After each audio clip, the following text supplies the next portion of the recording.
जय भोलेनाथ। आप सभी को महाशिवरात्रि की हार्दिक शुभकामनाएं। दोस्तों, आज की वीडियो में मैं आपसे बात करने वाली हूँ महाशिवरात्रि पर शिवलिंग की संपूर्ण पूजा विधि के बारे में। किस प्रकार से भगवान भोलेनाथ की पूजा करें जिससे कि मन चाही कामना हमारी पूरी हो जाए। मतलब जिस भी मनोकामना से आप पूजा कर रहे हैं, आपकी वो मनोकामना पूरी हो, इसके लिए पूजा की संपूर्ण विधि क्या होनी चाहिए। तो आज की वीडियो आपके लिए बहुत महत्वपूर्ण है, क्योंकि इसमें आपके मन की कामना को पूर्ण करने के लिए, सभी कामनाओं को पूर्ण करने के लिए कौन कौन सी चीज़ें अर्पित करनी चाहिए और कौन सी चीज़ें नहीं चढ़ानी चाहिए, सारी जानकारी आपको मिलने वाली है। तो वीडियो को अंत तक ज़रूर देखिए। देखिए, सबसे पहले आप दीपक प्रज्वलित कर लीजिए। भगवान की पूजा से पहले दीपक प्रज्वलित करना आवश्यक होता है। तो अगर आप घर में पूजा कर रहे हैं, सबसे पहले आप दीपक प्रज्वलित करेंगे। दीपक प्रज्वलित करने के बाद आप पूजा प्रारंभ करते हैं। दीपक प्रज्वलित करने के बाद आप शिवलिंग की पूजा करेंगे। शिवलिंग आप चाहें तो मिट्टी का भी बना सकते हैं, या फिर आप घर में जो नर्मदेश्वर शिवलिंग हो तो आप उसका भी प्रयोग कर सकते हैं। अच्छा, अगर आपके पास है ये शिवलिंग, तब भी आप चाहें तो मिट्टी का शिवलिंग बना सकते हैं। मतलब जैसे बहुत से भक्तों के प्रश्न आते हैं ना कि अगर हमारे पास शिवलिंग है तो हम क्या दूसरा शिवलिंग बना सकते हैं। हाँ, बिल्कुल बना सकते हैं। मिट्टी का बना सकते हैं, बर्फ़ का बना सकते हैं, बहुत सारी चीज़ों का शिवलिंग मैंने बनाना बताया भी है आप लोगों को। तो आप लोग चाहें तो अलग अलग पदार्थों से, अलग अलग द्रव्यों से, या फिर कई प्रकार के अनाजों से भी शिवलिंग बना सकते हैं। ठीक है, तो जैसे भी संभव हो शिवलिंग आप निर्माण कर सकते हैं। चाहे तो घर में शिवलिंग है तो उसका प्रयोग कर सकते हैं। अच्छा, मंदिर जाकर पूजा कर रहे हैं आप, तब भी आप घर में पूजा जरूर करेंगे।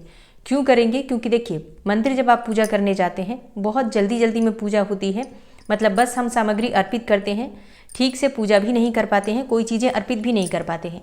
इसलिए घर में पूजा अच्छी तरह से ज़रूर कीजिए। अब आप मंदिर से हो आइए, उसके बाद घर में पूजा कर सकते हैं, या फिर आप चाहें तो पहले घर में अच्छे से पूजा कर लीजिए, फिर आप मंदिर में पूजा करने जा सकते हैं। बाकी 4 पहर की पूजा तो आप घर में ही करेंगे। ठीक है, तो इस बात का आपको ध्यान रखना है। तो घर में शिवलिंग इसलिए भी होना चाहिए क्योंकि शिवरात्रि रात्रि की पूजा होती है, और रात्रि में ही पूजा का विशेष फल हमें प्राप्त होता है, क्योंकि 4 पहर की पूजा महाशिवरात्रि में अत्यंत आवश्यक मानी जाती है। अब मान लीजिए आप 4 पहर की पूजा नहीं भी कर पाते हैं, तो कम से कम 1 पहर की, जैसे कि प्रदोष काल की, फिर उसके बाद जो 9 से 12 वाला समय होता है उस समय में आप पूजा कर सकते हैं। 12 बजे जो निशीत काल की पूजा होती है वो तो आप कर ही सकते हैं। तो इस प्रकार से इनमें से किसी भी समय की 1-2 समय की पूजा भी कर लेंगे तब भी ठीक रहेगा। तो घर में आप विधि विधान से पूजा कर सकते हैं, इसलिए घर में शांतिपूर्वक पूजा जरूर कीजिएगा। बाकी आप मंदिर अपनी इच्छा के अनुसार जा सकते हैं, और जाना भी चाहिए, बिल्कुल जाना चाहिए। तो ठीक है, मेरे पास ये नर्मदेश्वर शिवलिंग है, मैं इनकी पूजा आपको करके दिखा रही हूँ। इसी प्रकार से पूजा आप घर में भी कर सकते हैं, इसी प्रकार से पूजा आप मंदिर में भी जाकर कर सकते हैं। तो सबसे पहले बाबा का जलाभिषेक किया जाता है, जल से अभिषेक किया जाता है। पहले जल हमें अर्पित करना चाहिए। अब देखिए, जब हम शिवलिंग की पूजा करते हैं तो साथ साथ में गौरी, गणेश, स्कंद भगवान और नंदी भगवान, इसके साथ ही नाग देवता, ये सब होते हैं।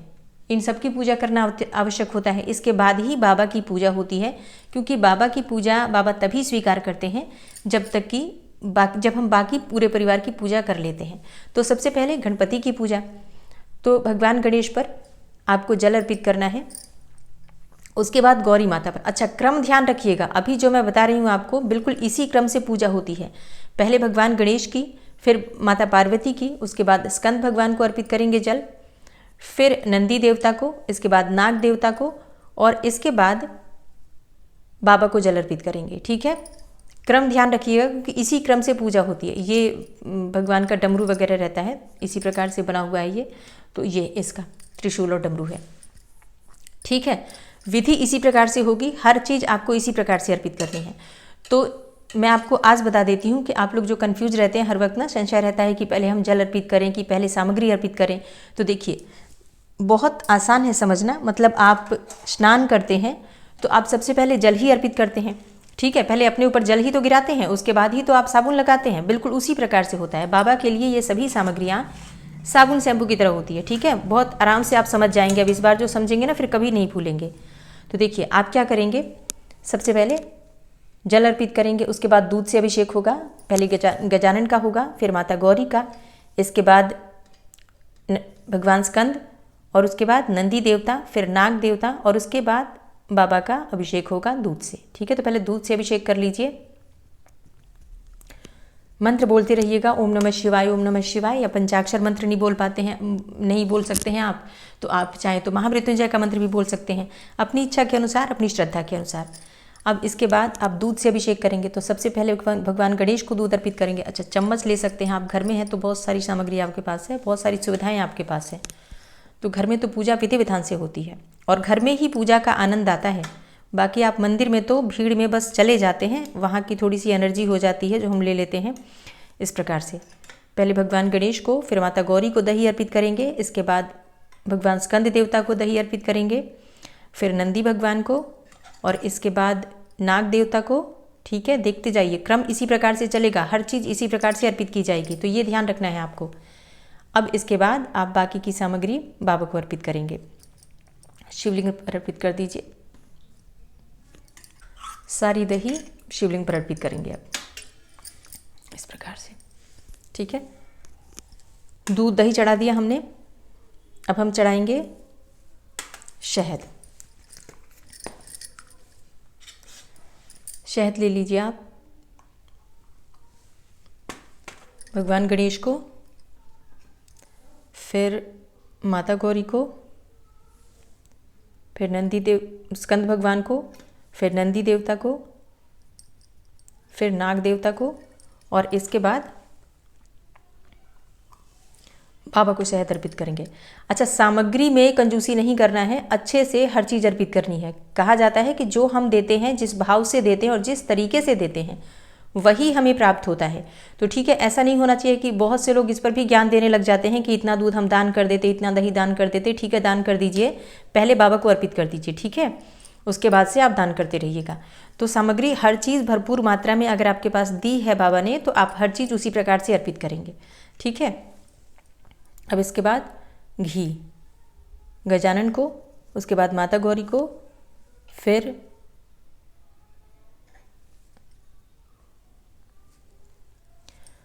भगवान नंदी देवता को, इसके बाद नाग देवता को, और इसके बाद बाबा को। ठीक है,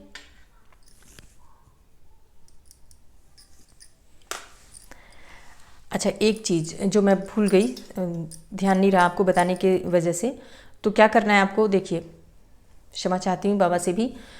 हर चीज़ जो आप अर्पित करते हैं ना, जैसे एक बार आपने दूध चढ़ा दिया, तो दूध चढ़ाने के बाद जल चढ़ाना होता है सबको। ठीक है, फिर दही चढ़ाने के बाद फिर से जल चढ़ाना होता है, ऐसी प्रकार से घी चढ़ाने के बाद फिर से जल चढ़ाना होता है सबको, और फिर एक एक सामग्री के बाद जल चढ़ाया जाता है। ये मैं भूल गई आपको बताने की वजह से, ध्यान नहीं रहा। तो ठीक है, तो ये आप लोग देख लीजिएगा, मतलब जब दूध चढ़ाएं फिर जल चढ़ाएं, फिर दही चढ़ाएं फिर जल चढ़ाएं, फिर शहद चढ़ाते हैं फिर जल चढ़ाइए, फिर शक्कर चढ़ाते हैं फिर जल चढ़ाइए। इस प्रकार से हर चीज़ चढ़ाने के बाद आपको जल चढ़ाना होता है, ये ध्यान रखिएगा। मैं थोड़ा सा भूल गई इस बात का, तो ध्यान रखिए आप। भगवान गणेश को चीनी अर्पित करेंगे, शक्कर, माता गौरी को, स्कंद भगवान को, नंदी देवता को, नाग देवता को, और इसके बाद फिर से बाबा को अर्पित करेंगे। ठीक है, इस प्रकार से सभी चीज़ें अर्पित कीजिए। अब इसके बाद जल से अभिषेक हो जाएगा, भगवान गणेश को, फिर माता गौरी को, फिर स्कंद भगवान को, नंदी देवता को। तो भगवान का अभिषेक करने के बाद हम उनको कपड़े से अच्छे से पोंछते हैं, साफ़ करते हैं, उसके बाद से अलग पात्र में विराजित करते हैं और फिर हम उनकी पूजा प्रारंभ करते हैं। ठीक है, क्योंकि हम घर में हैं तो बहुत आराम से अच्छे से पूजा कर सकते हैं।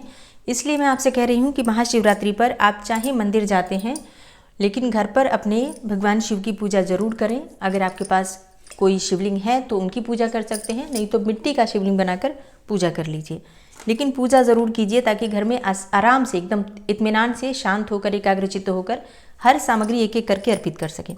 ठीक है, तो आपने अभिषेक कर लिया बाबा का। अब आपको वस्त्र इत्यादि अर्पित करना है सबको, और इसके बाद हम तिलक करेंगे। तो देखिए, स्नान करने के बाद वस्त्र पहनते हैं सभी। तो अब गजानन है, आपने गजानन को वस्त्र, यहाँ देखिए, दो दो धागे कलावे के लीजिए आप, और यही आपको अर्पित करना है वस्त्र स्वरूप में। ठीक है, एक ऊपर का वस्त्र, एक नीचे का वस्त्र, इस प्रकार से हम अर्पित करते हैं भगवान को, इस भाव से। ठीक है, तो दो वस्त्र हमने वस्त्रम समर्पयामि करके भगवान गणेश को अर्पित करना है एक एक करके। इसके बाद माता गौरी को अर्पित कीजिए।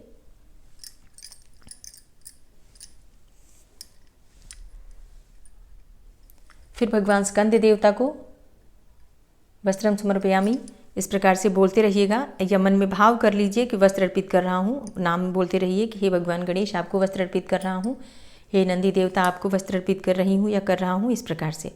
ठीक है। और ये नाग देवता के लिए वस्त्र, और फिर ये बाबा के लिए वस्त्र। ठीक है।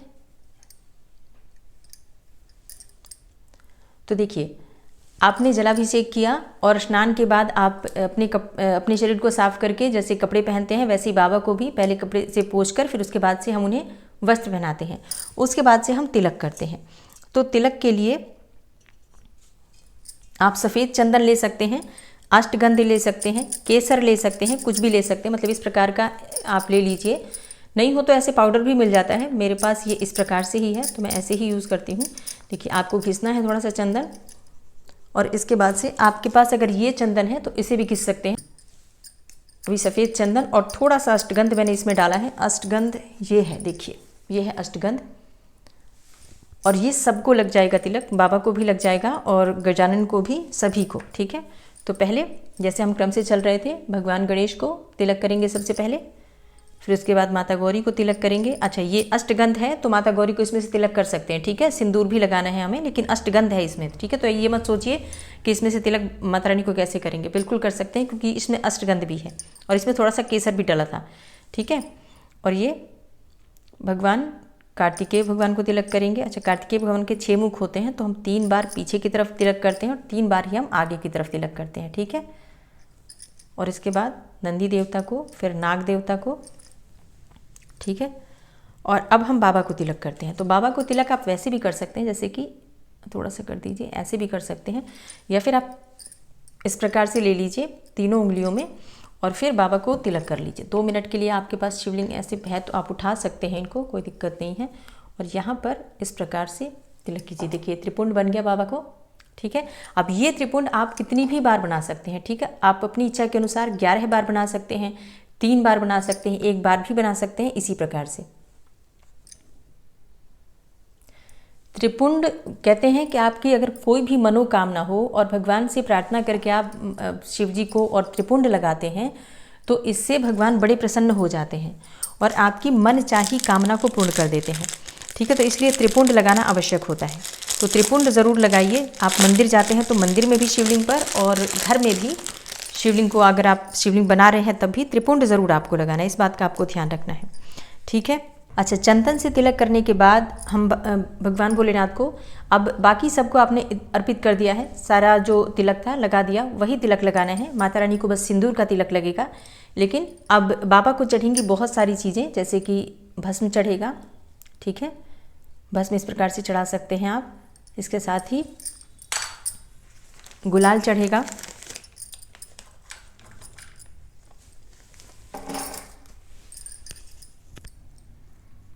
गुलाल चढ़ा दीजिए। गुलाल सबको भी अर्पित कर सकते हैं, लेकिन बाबा को ही चढ़ाइए सिर्फ गुलाल। इसके बाद अबरख चढ़ेगा।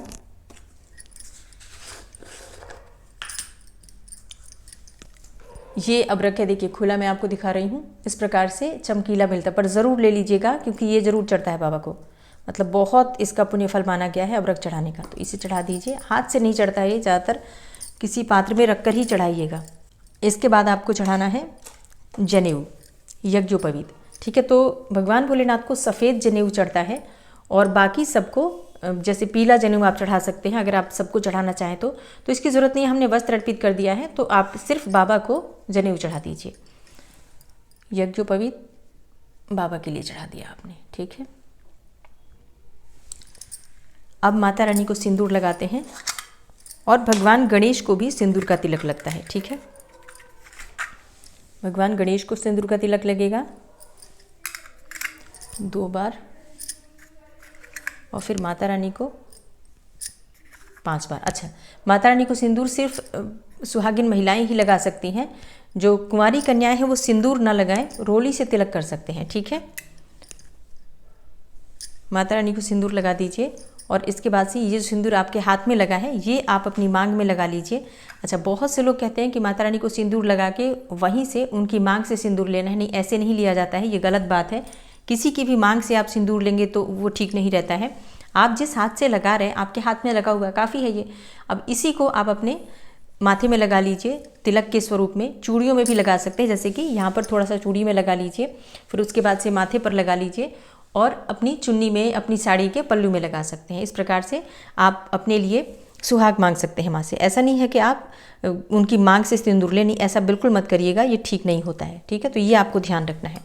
सिंदूर लगाने के बाद इस सिंदूर का प्रयोग स्वयं के लिए कर सकते हैं, चाहे तो अलग से चढ़ा रहे हैं तो, और नहीं तो ये तो पूजा का ही सिंदूर है मेरा, तो मैं इसको पूजा में ही प्रयोग करती हूँ।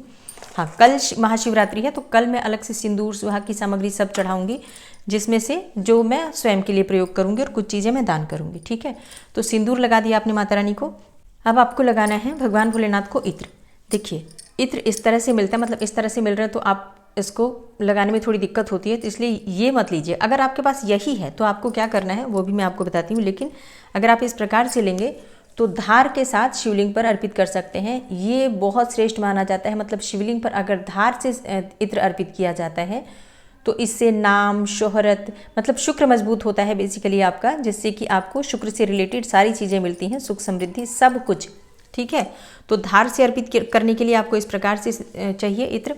नहीं तो आप कॉटन में लगाकर कॉटन की बॉल भी अर्पित कर सकते हैं। अच्छा, एक और चीज़ कर सकते हैं आप, जैसे कि आपके पास इस प्रकार का ही है इत्र, तो फिर आप कैसे लगाएंगे, तब आप जनेऊ में लगा दीजिए इस प्रकार से और जनेऊ अर्पित कर दीजिए, या फिर जैसे बिल्वपत्र में इत्र लगाकर और ये बिल्वपत्र शिवलिंग पर अर्पित कर सकते हैं। ठीक है, या फूल में थोड़ा सा इत्र लगाकर उसे भी अर्पित कर सकते हैं। तो इस प्रकार से भी कर सकते हैं आप। अब आपने बाबा को नहला दिया, वस्त्र पहना दिया, इसके बाद से आपने जनेऊ भी अर्पित कर दिया, सारी चीज़ें अर्पित कर दी। अब आपको अर्पित करना है बिल्वपत्र, पुष्प इत्यादि। ठीक है, ये सभी चीज़ें। तो अब एक एक करके आपको सारी चीज़ें अर्पित करनी है। बिल्वपत्र लीजिए, राम राम लिखा हुआ है इस पर, भगवान भोलेनाथ को अर्पित कर दीजिए, नमः शिवाय बोलते हुए। ठीक है, यहाँ पुष्प अर्पित कीजिए। आप चाहे तो 11 बिल्वपत्र अर्पित कर सकते हैं, 21 अर्पित कर सकते हैं, अपनी इच्छा के अनुसार जितनी भी संख्या में आपके पास उपलब्ध हों बिल्वपत्र एक एक करके शिवलिंग पर अर्पित कर सकते हैं। अच्छा, पूजा की विधि, जैसे आप लोग पूछते हैं कि शिवलिंग पर की पूजा हम चारों पहर की कैसे करें, तो बिल्कुल चारों पहर की पूजा भी इसी प्रकार से की जाती है। सारी सामग्री, मतलब पंचामृत से ही आप चारों पहर में चाहे तो अभिषेक कर सकते हैं, या फिर जैसे कि नियम कहता है, जैसे कि शिवपुराण में लिखा है कि अगर आप भगवान की 4 पहर की पूजा कर रहे हैं तो पहले पहर में आप दूध अर्पित करते हैं, दूसरे पहर में दही अर्पित करते हैं, तीसरे पहर में आप घी अर्पित करते हैं, शहद, फिर उसके बाद अर्पित करते हैं सुबह के समय में, सुबह शहद और शक्कर से अर्पित करते हैं। इस प्रकार से धर्म का अर्थ, धर्म, काम और मोक्ष चारों पदार्थों के लिए चारों पहर की पूजा की जाती है। तो बिल्वपत्र अर्पित करने के बाद आपको शमी के पत्ते अर्पित करने हैं। एक एक करके शमी के पत्ते अर्पित कीजिए। ओम नमः शिवाय, नमः शिवाय, नमः शिवाय, इस प्रकार से बोलते हुए। आपको इस प्रकार से कांटे के सहित नहीं चढ़ाना होता है, क्योंकि इसमें कांटे भी होते हैं। हम एक एक इस प्रकार से लेते हैं और एक एक जो पत्तों की टहनी होती है शिवलिंग पर अर्पित करते जाते हैं। मंत्र बोलते रहिएगा। मैं आप लोगों से बात करने की वजह से मंत्र नहीं बोल पा रही हूँ, सिर्फ पूजा करके दिखा रही हूँ। तो आप लोग मंत्र साथ साथ में बोलते रहिए। कोई भी मंत्र, कोई भी स्तोत्र, पंचाक्षर मंत्र हो, महामृत्युंजय मंत्र हो, कोई स्तोत्र पढ़ना चाहते हैं, चाहे आप रुद्राष्टक का पाठ करना चाहते हैं, या फिर कोई सा भी मंत्र बोलते हुए ही आपको पूजा करना है। इसके बाद सफ़ेद पुष्प अर्पित कर दीजिए। जो भी पुष्प आपके पास है एक एक करके अब आप अर्पित कर सकते हैं। माता रानी को लाल पुष्प अर्पित करेंगे तो माँ पार्वती को लाल पुष्प अर्पित कर दीजिए। यहीं पर जैसे मेरे एक साथी आ गया है, आपके अगर अलग अलग हों तो आप इस प्रकार से अर्पित कर सकते हैं। ठीक है, तो आपको इस प्रकार से सारी चीज़ें शिवलिंग पर अर्पित करनी है एक एक करके, जो भी सामग्री आपके पास है। फिर ये धतूरा अर्पित करना। अच्छा, धतूरा अर्पित करते समय आपको ध्यान रखना है, अगर आप किसी परेशानी में हैं, किसी भी प्रकार के कष्ट में हैं, तो इस प्रकार से हाथ में धतूरा लीजिए और प्रार्थना कीजिए भगवान भोलेनाथ से, हाथ में लिए हुए ही, कि हे भगवान भोलेनाथ, मेरी समस्त परेशानियों को, समस्त कष्टों को दूर कीजिए। कर्ज से परेशान है, बीमारी से परेशान है, कोई भी कष्ट हो, आपको मानसिक पीड़ा हो, तो इस प्रकार से हाथ में लेकर और फिर अपनी जो भी प्रार्थना है कर लीजिए और फिर भगवान भोलेनाथ को अर्पित कर दीजिए धतूरा, मन की कामना करते हुए। बहुत जल्दी आपकी कामना, आपकी परेशानी दूर होती है और आपकी जो भी कामना हो पूर्ण होती है। यहाँ देखिए, ये जो फूल चढ़ाए जाते हैं धतूरे के फूल चढ़ाने से संतान की प्राप्ति होती है, तो इसलिए धतूरे के फूल चढ़ाने चाहिए। घी धार से अर्पित करने से वंश वृद्धि होती है। अगर आपके संतान प्राप्ति में बाधाएं आ रही हैं, वंश की वृद्धि रुकी हुई है, तो धार से घी अर्पित कीजिए। मतलब घी को थोड़ा मेल्ट कर लीजिए, थोड़ा सा पिघला लीजिए, गर्म नहीं होना चाहिए, ठंडा ही होना चाहिए। और फिर शिवलिंग पर जैसे हम जल गिराते हैं उसी प्रकार से, जैसे मैंने अभिषेक किया उसी प्रकार से आपको धार से शिवलिंग पर घी अर्पित करना है। इसी प्रकार से आप अगर शहद अर्पित करते हैं तो शहद अर्पित करने से शुक्र मजबूत होता है। शुक्र मजबूत होता है तो आप सभी जानते हैं, शुक्र मजबूत होगा तो शुक्र से संबंधित जो भी चीज़ें होती हैं, सुख समृद्धि, भौतिक सुविधाएं, मान सम्मान और शोहरत मिलती है, फेम मिलता है। शुक्र के मजबूत होने से बड़ी गाड़ी मिलती है, बड़ा घर मिलता है। इस प्रकार से शुक्र से संबंधित सभी चीज़ें शहद अर्पित करने से और शक्कर अर्पित करने से पूरी हो जाती हैं। दही अर्पित करने से भी रोगों से, बीमारियों से मुक्ति मिलती है। दूध अर्पित करने से संतान की प्राप्ति भी होती है, विवाह की भी मतलब कामना पूरी होती है, दाम्पत्य जीवन भी सुखमय होता है। और अगर आप ये सभी चीज़ें मिलाकर अर्पित करते हैं, मतलब पंचामृत ही अर्पित कर रहे हैं, तब तो आपकी हर एक कामना पूरी हो जाती है। इसीलिए पंचामृत अर्पित करने को श्रेष्ठ माना गया है। तो इस प्रकार से सारी चीज़ें भगवान भोलेनाथ को अर्पित की जाती हैं और फिर पूजा पूरी की जाती है, भगवान से प्रार्थना की जाती है, अपने मन की कामना की जाती है। तो आप अपने मन की कामना कोई भी हो, भगवान की पूजा करने से पहले संकल्प ले लीजिएगा। मतलब अपने हाथ में थोड़ा सा जल और पुष्प लेकर और आप संकल्प लीजिए कि आप पूजा करेंगे। भगवान भोलेनाथ की जो पूजा कर रहे हैं, आप किसी मनोकामना से कर रहे हैं और भगवान भोलेनाथ आपकी समस्त मनोकामनाओं को पूर्ण करें। इस प्रकार से भगवान भोलेनाथ से आपको प्रार्थना करना है। जब आप प्रार्थना करते हैं संकल्प के साथ, जब पूजा करते हैं, तो आपकी कामना जल्दी पूरी होती है। तो आप जब घर में पूजा करेंगे तभी आप इस प्रकार से संकल्प ले पाते हैं। अगर आप मंदिर जाकर पूजा करते हैं तो इतनी भीड़ मंदिरों में होती है कि आप मंदिर की पूजा में संकल्प उस तरह से नहीं ले पाते हैं। तो ये आपको ध्यान रखना है कि आप घर में पूजा करें। अच्छा, मंदिर जा रहे हैं तो आप एक काम कर सकते हैं, शिवलिंग पर इस प्रकार से रुद्राक्ष की माला अर्पित कीजिए। इससे क्या होता है, इससे आपके मन की कोई भी कामना हो पूरी होती है। रुद्राक्ष से भगवान शिव बहुत प्रसन्न होते हैं। फिर बाद में इस रुद्राक्ष को आप वहाँ से लेकर आइए और फिर इसको धोकर और धारण कर सकते हैं आप। इससे हर प्रकार की नकारात्मक ऊर्जा से भी आपको मुक्ति मिलती है। ग्रह दोष किसी भी प्रकार के हों समाप्त होते हैं। पितृ दोषों से मुक्ति मिल जाती है रुद्राक्ष धारण करने से। तो अगर आप धारण करना चाहते हैं तो कोई सिद्ध शिवलिंग आपके घर के आसपास हो, मतलब कोई बहुत प्राचीन मंदिर हो, वहाँ शिवलिंग पर ले जाकर अर्पित कीजिए और फिर आप धारण करते हैं तो ज़्यादा श्रेष्ठ माना जाता है। अब मान लीजिए कि आपके घर के आसपास कोई ऐसा शिवलिंग नहीं है जो कि इतना प्रसिद्ध हो, कोई पुराना मंदिर नहीं है, तो आप अपने घर में पूजा कर रहे हैं तो अपने घर में भी अर्पित कर सकते हैं। तो जो भी शिवलिंग घर के आसपास है वहाँ पर भी इस प्रकार से चढ़ाकर और अभिषेक करिए। मतलब पहले आपको शिवलिंग पर यही अर्पित करना है, रुद्राक्ष की माला ही। उसके बाद विधि विधान से भगवान शिव की पूजा करनी है, अभिषेक करना है, ताकि रुद्राक्ष का भी अभिषेक हो जाए, रुद्राक्ष की भी पूजा हो जाए। फिर अब जब धारण करते हैं आप तो आपके लिए ज़्यादा श्रेष्ठ होता है। तो इसी प्रकार से आपको शिवलिंग की पूजा करनी है। ठीक है, ये आपने अर्पित कर दिया। अब आपको अक्षत अर्पित करना है, तो अक्षत भगवान भोलेनाथ को अर्पित कीजिए। इसके बाद आपको तिल अर्पित करने। अच्छा, काले तिल शिवलिंग पर जरूर अर्पित करना है, इस बात का आपको ध्यान रखना है। आप इस प्रकार से काले तिल अर्पित कर सकते हैं, चाहे तो बिल्व पत्र में भी आप रखकर और काले तिल अर्पित कर सकते हैं। या फिर जैसे कि अगर आप शनि की 7.5 से ढैया से बहुत अधिक परेशान हैं तो आप पीपल के पत्ते में पहले ओम नमः शिवाय लिख दीजिए, फिर उसी पत्ते में थोड़े से आप रख लीजिए काले तिल, और काले तिल पीपल के पत्ते पर रखकर भी अर्पित कर सकते हैं। तो काले तिल के बहुत सारे उपाय हैं, लेकिन आपको काला तिल कल जरूर अर्पित करना है महाशिवरात्रि पर। आप चाहें तो चारों पहर की पूजा में काला तिल अर्पित कर सकते हैं। ठीक है, इस बात का आपको ध्यान रखना है कि अगर आप शनि की 7.5 से ढैया से या शनि के गोचर में दशा महादशा अंतरदशा में परेशान है तो आपके लिए काले तिल अर्पित करना बहुत ज़रूरी है। तो काले तिल जरूर अर्पित कर दीजिए। हर पहर में अर्पित कीजिएगा, जैसे मैंने अभी चढ़ाया इस प्रकार से भी चढ़ा सकते हैं, जल में डालकर भी चढ़ा सकते हैं। दूध, जल और मिश्री, इसमें ही काले तिल और अक्षत मिलाकर भी अर्पित कर सकते हैं, जैसे भी सुविधा हो। मतलब काला तिल कल अर्पित करना है, इस बात का आपको ध्यान रखना है।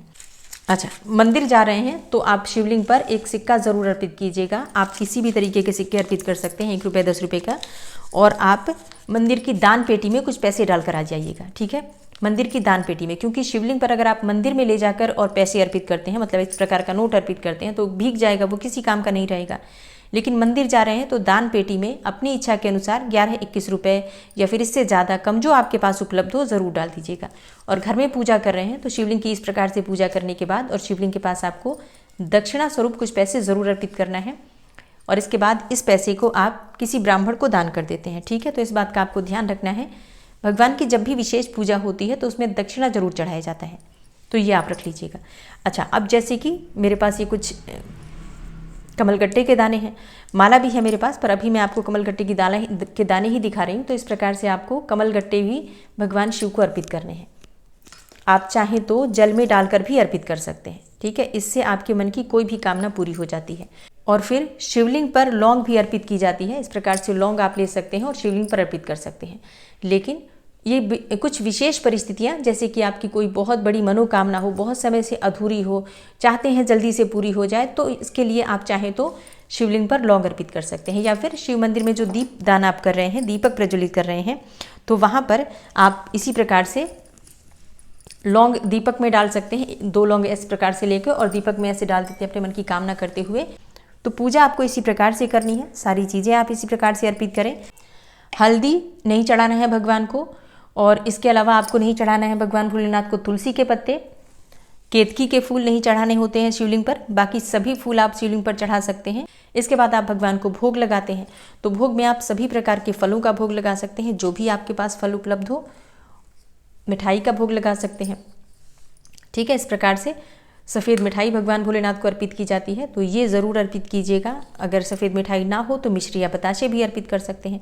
ठीक है, तो ये आप विशेष प्रकार से आपकी पूजा हो जाती है संपन्न। अब अगर आपकी कोई बहुत बड़ी मनोकामना हो, बहुत समय से अधूरी हो, और आप चाहते हैं कि बहुत जल्दी पूरी हो जाए, मतलब भगवान भोलेनाथ की कृपा आपको मिल जाए, तो इसके लिए आप क्या कीजिए, सारे बिल्वपत्र आप अर्पित कर चुके हैं, उसके बाद एक बिल्वपत्र ज़रूर रखिए।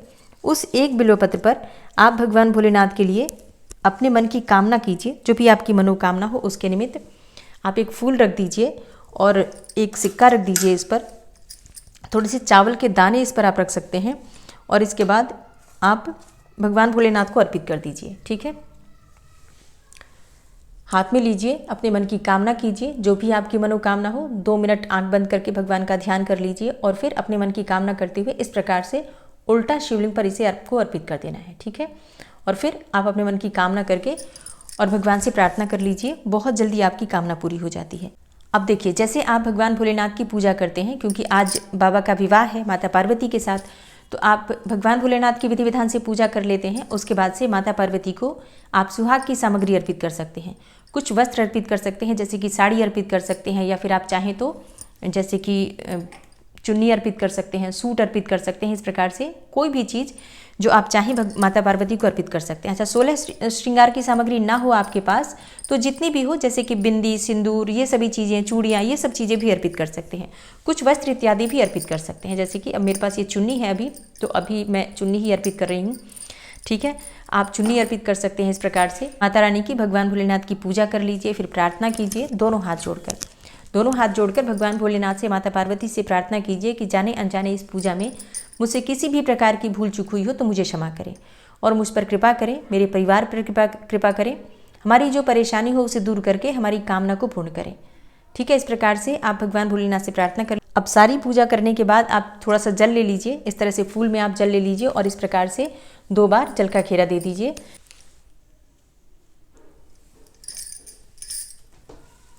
इसके बाद कपूर प्रज्वलित करके और कपूर से आप आरती कर लीजिए। ठीक है, धूप दीप जलाकर धूप दीप दिखा दीजिए। इसी प्रकार से बस पूजा करनी होती है। पूजा में बस इतना ध्यान रखना होता है कि आपकी अगर कोई विशेष मनोकामना हो तो मनोकामना का संकल्प ले लीजिए। बाकी पूजा आप इसी प्रकार से कीजिए, हर चीज़ भगवान को अर्पित कीजिए और उनसे प्रार्थना कीजिए, तो आपकी कामना चाहे कोई भी हो पूरी हो जाती है। देखिए, जब हम धीरे धीरे पूजा करते रहते हैं हर बार ना, तो जो हमारे पुराने पाप कर्म हैं जब वो कट जाते हैं तो नए पुण्य कर्म जो हम करते हैं उसका फल हमें प्राप्त होता है। तो धैर्य धारण करना चाहिए। ऐसा नहीं कि आज पूजा करें तो आज ही हमें फल मिल जाए। मतलब हम किसी दुकान पर थोड़ी जा रहे हैं कि पैसा हमने दिया हमारा काम हो गया, ऐसा नहीं होता है। भगवान के पास तो हमें लगे रहना होता है हर रोज़ हर समय। तो जैसे जैसे हमारी जो पिछले जो हमारे प्रारब्ध होते हैं वो कटते हैं तो हमारे नए प्रारब्ध बनते हैं और भगवान हम पर कृपा करते हैं। तो ऐसा नहीं है कुछ भी व्यर्थ जाता है, पूजा हमेशा आपकी सफल होती है। बस धैर्य बनाकर हमें रहना होता है, ठीक है। तो इस बात का आपको ध्यान रखना है। धैर्यपूर्वक से भगवान की पूजा कीजिए, माता पार्वती की पूजा कीजिए और ज़्यादा से ज़्यादा मंत्रों का जप कीजिए। मतलब चारों पहर में आप मंत्रों का जप कर सकते हैं, पूरी रात्रि आप मंत्रों का जप कर सकते हैं। रात्रि जागरण शिवरात्रि के दिन अत्यंत आवश्यक है, तो सबको रात्रि जागरण जरूर करना है, जितना भी आपसे हो सके। मतलब कम से कम निशीत काल में तो आपको जगना ही है। 12 बजे से लेकर 1 बजे के बीच में निशीत काल का समय होगा। इस समय में तो आपको जागकर भगवान की पूजा जरूर करनी है। अभिषेक करें तो अत्यंत ही श्रेष्ठ होगा। मान लीजिए घर में शिवलिंग नहीं है, अभिषेक नहीं कर पा रहे हैं आप, तो बस सिर्फ बैठ जाइए आप हाथ जोड़कर, ध्यान लगाकर, और मंत्र जप कीजिए। माला से मंत्र जप कर सकते हैं, चाहे तो वैसे ही मंत्र जप कर सकते हैं, बिना माला के भी मंत्र जप कर सकते हैं। तो शिवरात्रि की रात्रि बहुत महत्वपूर्ण है। इस प्रकार से आप पूजा कीजिए, विश्वास रखिए आपकी हर कामना भगवान भोलेनाथ पूर्ण करेंगे। तब तक के लिए फिर से एक बार आप सभी को महाशिवरात्रि की बहुत बहुत शुभकामनाएं। भगवान भोलेनाथ आप पर और आपके पूरे परिवार पर अपनी कृपा बनाकर रखें। मिलती हूँ मैं आपसे अगली वीडियो में, तब तक के लिए जय श्री राधे।